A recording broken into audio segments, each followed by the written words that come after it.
رسول اللہ صلی اللہ علیہ وسلم اللہ رب العزت نے فرمایا کہ ہم نے تم میں ایک ایسا رسول مابعوث کیا جو تمہیں ہماری آیتیں کھول کھول کر بیان کرتا ہے،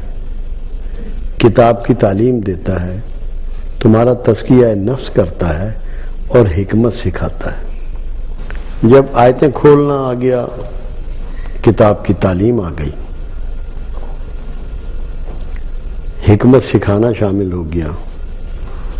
تو یہ اللہ کی طرف سے رسول اللہ صلی اللہ علیہ وسلم کا ایک معلم کے طور پہ کردار متعین ہو گیا،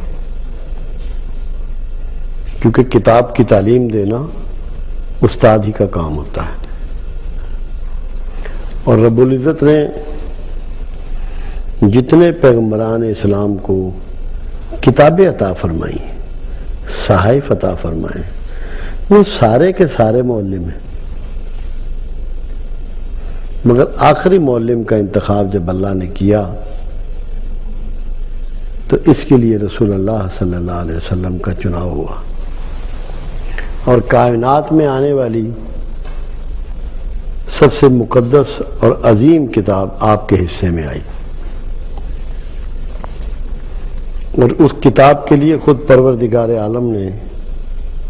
ایک دعویٰ فرمایا کہ کوئی تر و خوش چیز ایسی نہ ہے جس کا تذکرہ ہم نے اس میں نہ رکھ چھوڑا ہو۔ اس سے بھرپور بات کسی کتاب کے بارے میں نہیں کہی جا سکتی، یعنی کہ ایسا علم جو کہیں اور نہیں ہے وہ سارا کا سارا اس کتاب میں موجود ہے، اور اس کی تعلیم دینے کے لیے، اس کا علم آپ تک پہنچانے کے لیے محمد رسول اللہ صلی اللہ علیہ وسلم کا پروردگار عالم نے انتخاب فرمایا۔ تو آپ سے بڑا کوئی معلم اس سے پہلے دنیا میں نہ آیا، نہ آئندہ آئے گا، اور رسول اللہ صلی اللہ علیہ وسلم کی لائی ہوئی کتاب اور آپ کا رول تو بعد از قیامت بھی موجود ہے، کیونکہ دو باتیں ایسی سامنے آئیں۔ ایک تو خود پروردگار فرما رہا ہے کہ اے میرے حبیب، تو رات کو ایک پیر اٹھا کر، تھوڑا اٹھا کر، زیادہ اٹھا کر، کبھی کم اٹھا کر، دن میں تو تجھے بہت سے کام ہوتے ہیں، میری یاد میں کھڑا ہوا کر، سجدہ ریز ہوا کر، تاکہ تجھے مقام محمود پہ کھڑا کیا جا سکے۔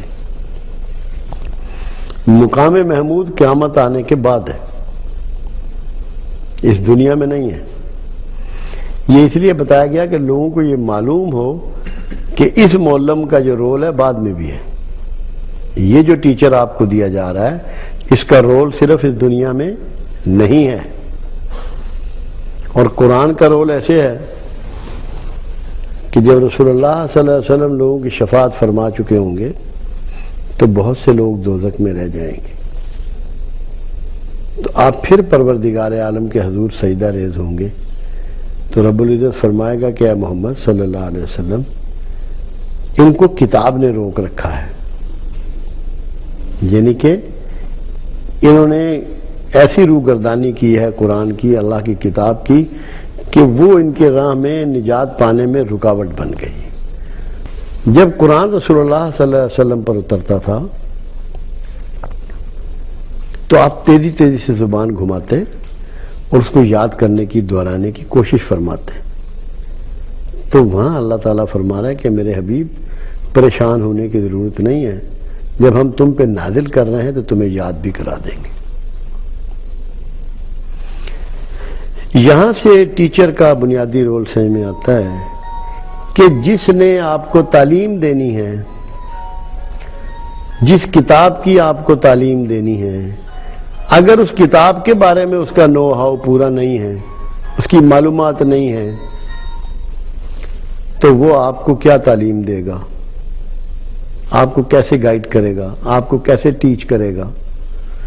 اس لیے آپ تیزی تیزی سے اس کو یاد کرنے کی کوشش کرتے ہیں، مگر اللہ نے یہ کنفرمیشن دی کہ یہ تمہیں بھولے گی نہیں۔ تو معلم کے لیے ایک اصول دے دیا گیا کہ جو کورس اس نے دوسروں کو پڑھانا ہے، دوسروں کو سکھانا ہے، وہ اسے اچھی طرح اس پر عبور حاصل ہونا چاہیے، اس کو اچھی طرح اس کو جاننا چاہیے۔ اسی لیے اب استادوں کے لیے کون سا روٹ دیا رسول اللہ صلی اللہ علیہ وسلم نے؟